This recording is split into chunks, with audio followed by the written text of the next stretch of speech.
चंद्रिका और हरिता नाम के दो अनाथ बहनें केशवापुर गांव में रहते थे। कागज के स्क्रैप को इकट्ठा करके मिट्टी की एक झोपड़ी में रह के जीवन बिताते थे। ऐसे कागज के स्क्रैप को इकट्ठा करके जीना हरिता को बिल्कुल पसंद नहीं था। यही विषय के बारे में दीदी चंद्रिका से बताती है। उस रात दोनों बहनें सोते समय, दीदी हम ये काम छोड़ देंगे दीदी। हाँ छोड़ के तो क्या करेंगे बहन? चोरी या डकैती? नहीं तो धोखेबाजी करें? क्या करें बताना। अरे दीदी वो सब नहीं है, कोई नौकरी ढूंढ लेंगे दीदी। महीने को आए तनख्वाह के पैसों से खुशी से रहेंगे। उस काम में खुशी नहीं रहेगी बहन, दुख और मेहनत रहेगा। सबसे पहले एक के हाथ के नीचे रह के काम करना पड़ेगा। तो कुछ भी बोल दीदी, मैं कल से तेरे साथ कागज के स्क्रैप को इकट्ठा करने नहीं आऊंगी। एक काम करते हैं बहन, कल हम दोनों काम को ढूंढते हैं। अच्छी तनख्वाह और अच्छा काम मिलने से ये बेकार के कागजों को इकट्ठा करना बंद कर देते हैं। अगर नहीं मिला तो वापस आके यही करेंगे। ठीक है दीदी, तुमने ठीक कहा, क्योंकि पता नहीं बाहर तनख्वाह में काम मिल रहा है कि नहीं, हमें भी पता नहीं ना। ऐसे चंद्रिका के कहे कंडीशन से हरिता मान जाती है। ऐसे थोड़ी देर बाद दोनों बातें करके नींद में चले जाते हैं। अगले दिन दोनों बहनें तनख्वाह के काम के लिए ढूंढते रहते हैं। एक बेकरी के पास आते हैं। उनके कपड़ों को देख के वो बेकरी का ओनर गुस्सा करता है। ये क्या, ऐसे भिखारी लोग अंदर आके भीख मांग रहे हैं? जाओ यहाँ से, बाहर जाओ।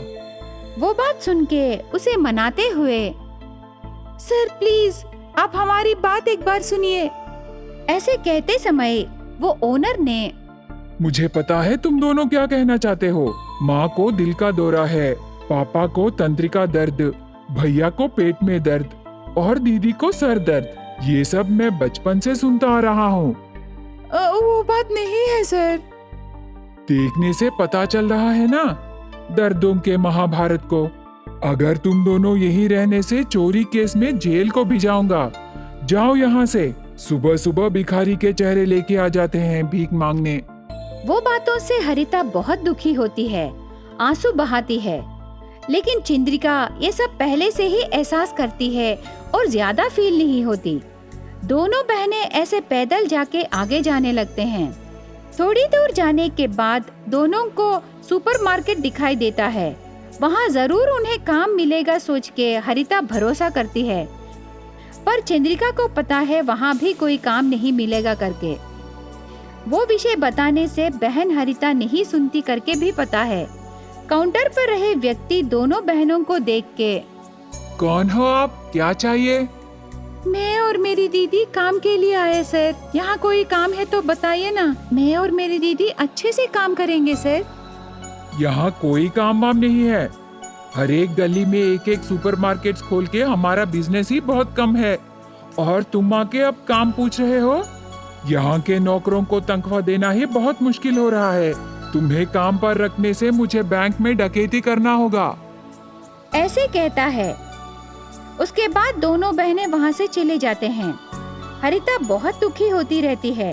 चंद्रिका को ये सब पहले से ही पता रहने पर वो ज्यादा दुखी नहीं होती।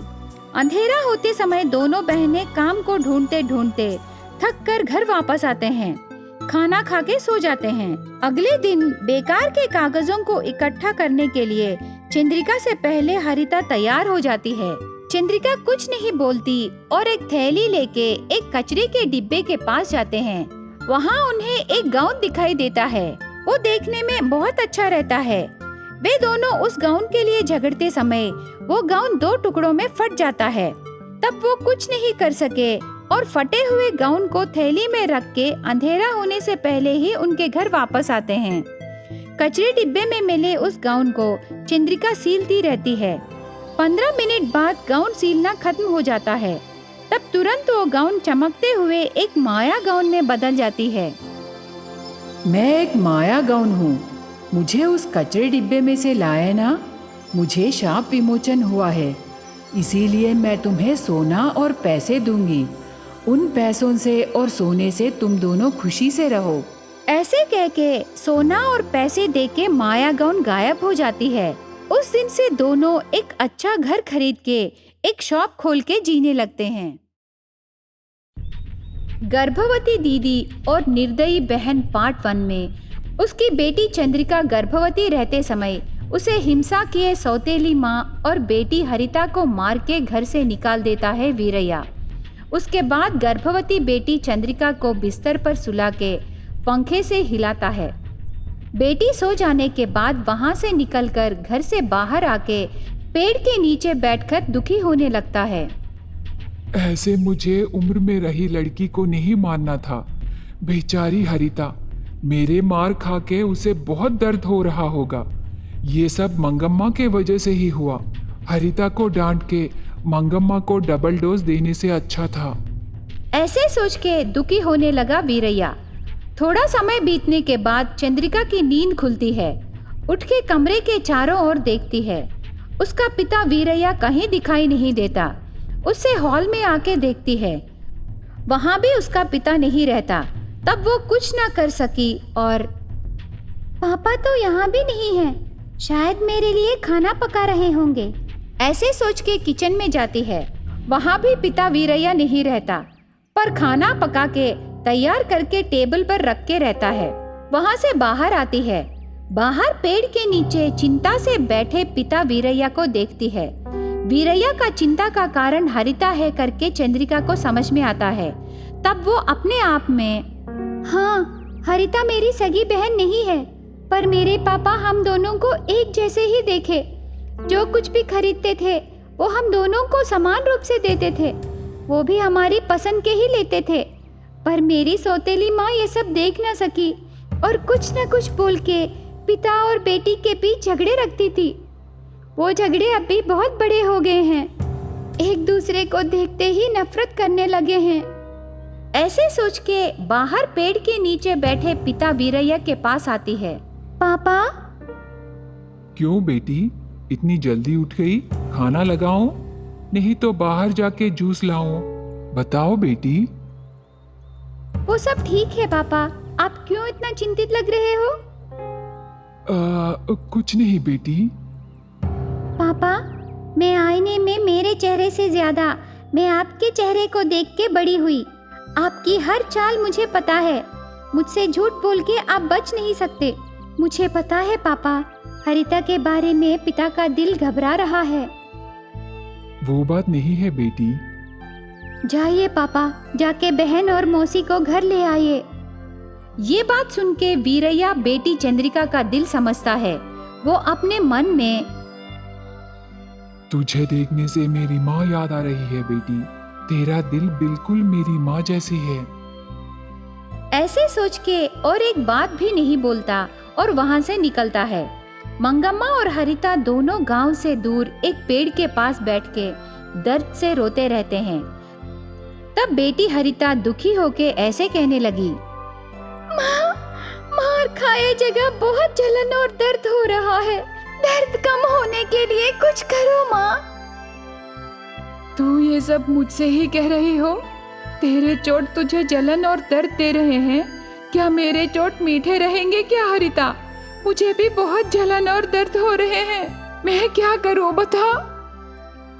पापा इतनी जोर से मारेंगे करके मैं सोची नहीं। वो नहीं मारे हरिता, वो चुड़ैल तेरे पापा से मारने को बोली। वो असली बेटी है ना, वैसे ही हम गलती किए। हम आगे पीछे बिना देखे उसको मार के हिंसा किए। अभी तो उसे एक टाइम रख के उससे खेलना है। उससे खेलना बात की बात है। पहले मुझे भूख लगी है, कुछ न कुछ खाने को लाना माँ। कुछ न कुछ? भीख मांग के लाऊं क्या? तो देरी क्यों माँ, जाके मांगना। तब 4 सब्जियां, अचार और थोड़ा सा दही भी मिलेगा। मंगम्मा चुपचाप रह के बेटी को गुस्से से देख के एक घर जाती है। माँ, मेरी बेटी को भूख लगी है। गरम गरम चावल, चिकन फ्राई, 2 तरह के अचार और थोड़ा सा दही खाने को दो माँ। ऐसे जोर से पूछते समय अंदर से कविता आके मंगम्मा को देख के जोर से शपथ लगाने लगी। वो शपथों से मंगम्मा के कानों से खून निकल के बाहर आता है। उससे मंगम्मा वहाँ से निकलकर और एक घर के पास बिना पूछे ही बेटी हरिता के पास भाग के आती है। वहाँ जो होता है वो सब बेटी को बताती है। तब हरिता जोर से हंसती है।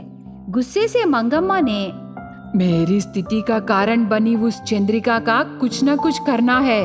ये बात सुन के हरिता हंसना बंद करके गुस्से से ऐसे कहने लगी, हाँ माँ, पर हम वापस घर को जाएंगे कैसे? इसके लिए मेरे पास एक आइडिया है बेटी। ऐसे कह के बेटी हरिता को उसका आइडिया पूरा बताती है। ये सुन के हरिता भी मान जाती है। तब देर ना करके वहाँ से घर की तरफ निकलने लगते हैं। वीरैया उन माँ बेटी को ढूंढते उनके सामने आता है। वीरैया को देख के मंगम्मा और हरिता रोते हैं। उनके पास आता है वीरैया। मुझे माफ कीजिए, मैं ऐसे कभी नहीं करूंगी। मैं भी पापा दीदी को कभी नहीं सताऊंगी। मैं ही सब काम करूंगी। उनके बातों पर भरोसा करके वीरैया वो दोनों बदल गए करके सोचता है। पर वो दोनों घर वापस आने का उद्देश्य समझ आने तक चंद्रिका को बेटा पैदा होके खतरे में पड़ता है। वो क्या है हम बाद में देखते हैं।